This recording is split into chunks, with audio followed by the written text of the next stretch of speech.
Hey everyone, my name is Indrani. I'm a registered staff nurse working as a community health officer. আজকে তোমাদের সামনে চলে এসেছি একটা হেলথ রিলেটেড ভিডিও নিয়ে, যেটা হচ্ছে তোমরা যারা সিএইচওর প্রিপারেশন নিচ্ছ বা যারা স্টাফ নার্স গ্রেড 2 এর প্রিপারেশন নিচ্ছ তাদের প্রত্যেকেরই এই টপিকটা খুব ইম্পর্টেন্ট। এবং আমি চাইলে তোমরা যদি চাও তাহলে আমি আমার এই যে নোটসটা সেটা আমার ভিডিও ডিসক্রিপশানে দিয়ে দেবো, তোমরা চাইলে সেখান থেকেও দেখতে পারো। তো আজকে ভিডিওর টপিকটা হচ্ছে concept of health and disease. তো প্রথমেই বলি যে হেলথ জিনিসটা কী। আমরা অনেকেই ভাবি যে আমরা যদি ডিজিজ ফ্রি বা রোগ মুক্ত হই তাহলেই বোঝায় হেলথ ভালো আছে, সেটা বোঝায়, কিন্তু তা কিন্তু নয়। আমাদের প্রত্যেকেই যারা নার্সিং স্টুডেন্ট তাদের প্রত্যেকেই বলছি WHO একটা গাইডলাইন প্রকাশ করেছে হেলথ রিলেটেড। তো সেটা কিন্তু আমাদেরকে বাই হার্ট করতে হবে এবং সেটা কিন্তু মুখস্থ শুধু করলে হবে না, সেটা বুঝে মুখস্থ করতে হবে। তো WHO গাইডলাইনে যেটা আছে সেটা হচ্ছে health is a complete state of physical, mental and social wellbeing. তার মানে শুধুমাত্র আমার ডিজিজ ফ্রি মানে রোগমুক্ত থাকলাম তাতে কিন্তু হেলথ নয়। আমাকে কমপ্লিটলি মেন্টাল, কমপ্লিটলি সোশ্যাল এবং ফিজিক্যাল এই তিনটে ডাইমেনশন আমার যেন ঠিক থাকে। শুধু তাই না যে not absence of disease or infirmity, মানে শুধু রোগমুক্ত হলাম তাহলে হেলথ ভালো হবে না। আমাকে এই তিনটে ক্রাইটেরিয়া ফুলফিলমেন্ট করতে হবে। এবং তার সাথে আরও একটা জিনিস অ্যাড হয়েছে, সেটা হচ্ছে ability to lead socially and economically productive life. মানে আমি শুধু ডিজিজ ফ্রি থাকলাম, আমার মেন্টাল পিস আছে, আমার সোশ্যাল ওয়েলবিং আছে, ফিজিক্যাল হেলথ ভালো আছে, তাহলে আমি হেলদি তা নয়, তার সঙ্গে আমি যেন সোশ্যালি অ্যাক্টিভ হই। সোশ্যালি অ্যাক্টিভ মানে কখনো কিন্তু ফেসবুক বা ইনস্টাগ্রামে আমার কত ভিউয়ার্স আছে সেটা কিন্তু নয়। আমি আমার পাশের নেইবারের সাথে আমার যেন রিলেশনশিপ ভালো থাকছে, তাদের সাথে আমি কমিউনিকেট করছি এবং আমার মানিটারি মানে ইকোনমিক্যালিও আমার স্টেবিলিটি আছে। তো এই সমস্ত কিছু মিলিয়ে একটা মানুষ হেলদি সেটা বোঝায়। তারপরে দেখো যে একটা ফুল করা আছে, সেই ফ্লাওয়ারের যদি পাপড়ি বলা যায় তাহলে এই পাপড়ির মধ্যেই তিনটে পাপড়িকে আমি অ্যাড করেছি, যেটা হচ্ছে মেন্টাল, সোশ্যাল অ্যান্ড ফিজিক্যাল। এই তিনটে হচ্ছে একটা ফ্লাওয়ারের পাপড়ি। দেখো আমাদের প্রত্যেকটা লাইফের এক একটা ডাইমেনশন আছে, মানে দিক, মানে আমরা কোন দিকে যেতে চাই বা কী করতে চাই। তেমনি হেলথেরও কয়েকটা ডাইমেনশন আছে, তার মধ্যে 10টা ডাইমেনশন আমি ডিসকাশন করব। প্রথম যে ডাইমেনশন সেটা হচ্ছে ফিজিক্যাল ডাইমেনশন। ফিজিক্যাল ডাইমেনশনের মধ্যে যেটা পড়ছে সেটা হচ্ছে আমাদের প্রত্যেকটা কোষ, সেল, অর্গান সবাই যেন ঠিকঠাকভাবে কাজ করে, মানে প্রত্যেকেই ওয়ার্ক করছে প্রপারলি, তাহলেই কিন্তু আমার ফিজিক্যাল দিকটা মানে গঠনগত দিকটা ঠিক থাকছে।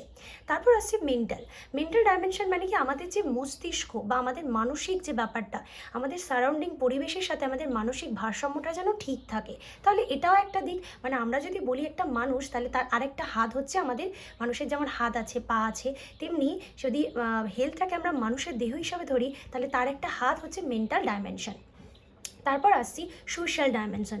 সোশ্যাল ডাইমেনশনের মধ্যে আমি আগেও বললাম যে শুধুমাত্র সোসাইটিতে আমার বা আমার ইনস্টাগ্রামে প্রচুর ভিউ আছে তাহলে কিন্তু আমি সোশ্যালি অ্যাক্টিভ বা সোশ্যাল ডাইমেনশন ঠিক আছে তা নয়। আমাদের অবশ্যই আমাদের চারপাশে থাকা মানুষজন, আমাদের সোসাইটিতে থাকা মানুষজন, তাদের সাথে আমাদের রিলেশনশিপ বা ইন্টারপার্সোনাল কমিউনিকেশন খুব ভালো আছে।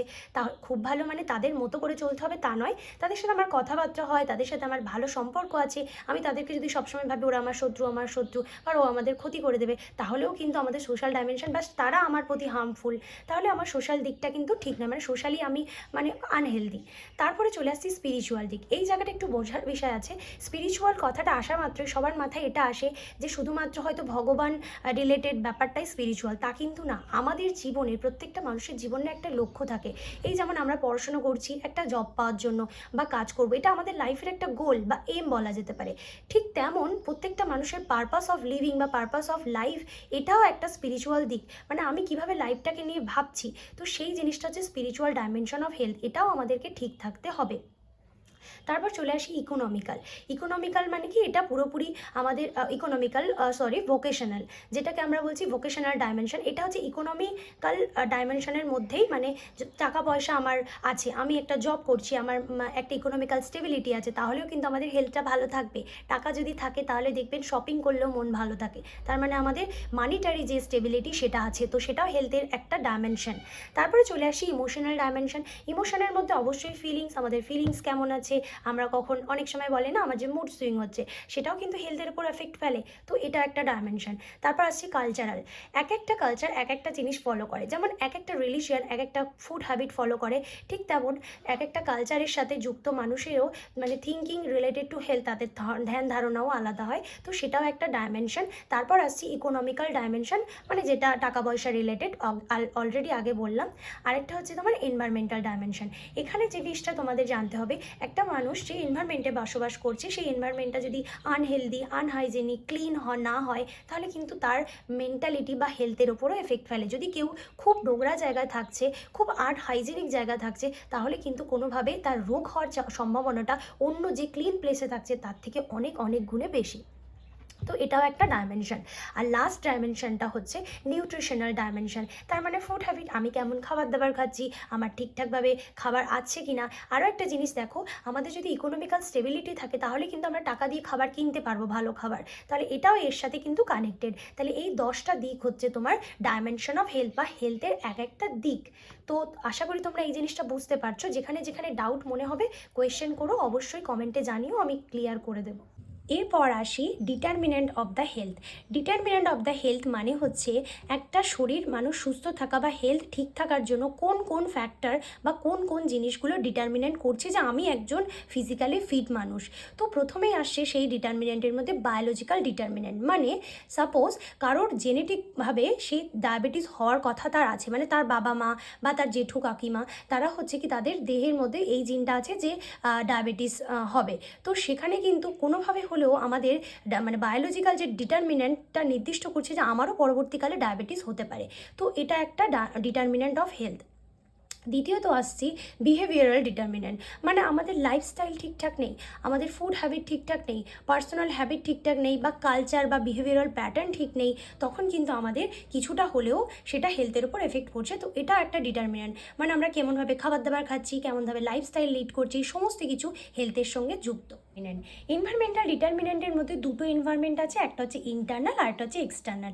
ইন্টারনাল ডিটারমিনেন্ট মানে হচ্ছে আমাদের ভিতরের যে অর্গান, মানে টিস্যু, সেল বা অর্গান যেগুলো আছে স্ট্রাকচার, সেগুলো কেমন কি কাজ করছে বা ফাংশনিংটা কেমন, তার উপর ডিপেন্ড করে আমাদের এনভায়রনমেন্টাল এনভায়রনমেন্টাল যে মানে জিনিসগুলো আছে সেগুলো কিভাবে কি কাজ করছে সেটাও হেলথের উপর এফেক্ট ফেলে। তারপর আসছে এক্সটার্নাল এনভায়রনমেন্ট। যেমন আমাদের চারপাশে মানে আমাদের সারাউন্ডিংয়ে কীরকম কী এনভায়রনমেন্ট আছে, সেটা poor sanitation, poor health hygiene maintain হচ্ছে, বা আমাদের চারপাশের লোকজন ঠিকঠাকভাবে হাইজিন মেনটেন করছে না, যারা আমাদের সাথে আছে হাইজিন মেনটেন করছে না, এগুলোও কিছুটা ফ্যাক্টর, কিছুটা না বেশ অনেকটাই ফ্যাক্টর হেলথের ইমপ্রুভমেন্টের জন্য। তারপর আছে সোশিও ইকোনমিক্যাল ফ্যাক্টর। এর মধ্যে প্রথমটা যেটা হচ্ছে ইকোনমিক্যাল স্টেটাস। দেখো, আমি যদি আমার কাছে যদি মিনিমাম টাকা থাকে তাহলে কিন্তু আমি একটা জিনিস কিনতে পারবো, তো সেটাও কিন্তু কিনে খেতে পারবো। সাপোজ খাওয়ার কথাই যদি আমি বলি, তাহলে ফুড আমার ভালো ভালো খাবার খাওয়ার টাকা নেই। যেমন টিবি রোগটা যখন হচ্ছে কারোর, দেখবে লো ইকোনমিক্যাল মানে মানুষদের একটু বেশি হয়, তো সেক্ষেত্রে কী হচ্ছে, তারা খাবারও খেতে পারছে না, কেনারও ক্ষমতা নেই, সেই জন্য ইকোনমিক্যাল স্টেটাসের উপরও কিছুটা হেলথ ডিপেন্ড করে। এছাড়াও এডুকেশন, যেমন একটা বাড়ির মা মানে ফিমেল এডুকেশনটা হওয়ার খুব দরকার, কারণ আমাদের কথায় আছে মা হচ্ছে লাইফের প্রথম টিচার। তো তিনি যদি কিছু জানেন তাহলে কিন্তু সন্তান অবশ্যই জ্ঞানপ্রাপ্ত হয়। তো ফিমেল এডুকেশনটা কিন্তু দরকার। দ্বিতীয়ত চলে আসছি অকুপেশন। অকুপেশন আমি আগেও বললাম, আমি যদি জব করি বা আমার যদি জব স্যাটিসফ্যাকশানটা থাকে তাহলে কিন্তু কিছুটা হলেও হেলথের ইমপ্রুভমেন্ট হয়। তারপরের যে ডিটারমিনেন্ট সেটা হচ্ছে তোমার হেলথ সিস্টেম ডিটারমিনেন্ট। হেলথ সিস্টেমের মধ্যে যেটা পড়ছে সেটা হচ্ছে আমাদের হেলথ সিস্টেম, লাইক হসপিটাল কেমন আছে, আমাদের স্যানিটেশন কেমন আছে, ওয়াটার ঠিকঠাক করে সাপ্লাই দিতে পারছি কিনা, আমাদের কমিউনিটির লোকজন বা প্রত্যেকটা ইন্ডিভিজুয়াল, প্রত্যেকটা বাচ্চা ঠিকঠাক করে ইমিউনাইজেশন পাচ্ছে কিনা, বা কোনো মাইনর এলিমেন্ট নিয়ে তারা যদি এইচডব্লিউসিতে আসে তাহলে সঠিকভাবে ট্রিটমেন্ট পাচ্ছে কিনা, এই সমস্তগুলো কিন্তু হেলথকে ডিটারমাইন্ড করে। তারপরে হচ্ছে এজিং। বৃদ্ধ মানুষরা সত্যি যখন বয়স হয়ে যায় তখন ধীরে ধীরে রোগের সম্ভাবনা বাড়ে এবং ডিজিজ হতে থাকে। তো আমরা অবশ্যই তাদেরকে স্পেশাল অ্যাটেনশন বা স্পেশাল কেয়ার দেব, কারণ কি ধীরে ধীরে বয়স হতে সাথে সাথে কোষ ফাংশনিং ভালো করে করে না, ঠিকঠাকভাবে আমরা ডিসেবিলিটির দিকে যাই, ডিজিজ হওয়ার চান্সটা বেড়ে যায়, সেটাও কিন্তু একটা হেলথের ডিটারমিনেন্ট। আর লাস্ট ডিটারমিনেন্ট সেটা হচ্ছে ওমেন হেলথ। মানে একটা বাড়ির যদি হেলথ ঠিক রাখতে হয় তাহলে সেই বাড়ির যে ওমেন আছে তার হেলথটাকে আগে ঠিক রাখতে হবে, কারণ একজন ওয়ার্কিং বা নন ওয়ার্কিং প্রত্যেকটা ওমেন কিন্তু তার সাথে সম্পূর্ণভাবে জড়িয়ে তার প্রত্যেকটা ফ্যামিলি মেম্বারের হেলথ, কারণ তারা অনেক বেশি ডেডিকেটেড সেটা নিজের হেলথ এবং অন্যজনের হেলথের প্রতি। তো সেই কারণে ওমেন হেলথটাকে ভালো রাখতে হবে আমাদের, সেটা আমাদের প্রত্যেকেরই কাজ। তো এই ছিল আজকের টপিক, এবং আমি দেখলাম সিএইচও রিলেটেড প্রত্যেকটা কোয়েশ্চেনে অনেক কোয়েশ্চেন এখান থেকে এসছে, তাই এই ভিডিওটা বানানো। অবশ্যই কেমন লাগলো ভিডিওর কমেন্টে জানাবেন। কোনো ডাউট থাকলে কোয়েশ্চেন করবেন, আমি যথাযথ চেষ্টা করব আমার নলেজের মধ্যে উত্তর দেওয়ার।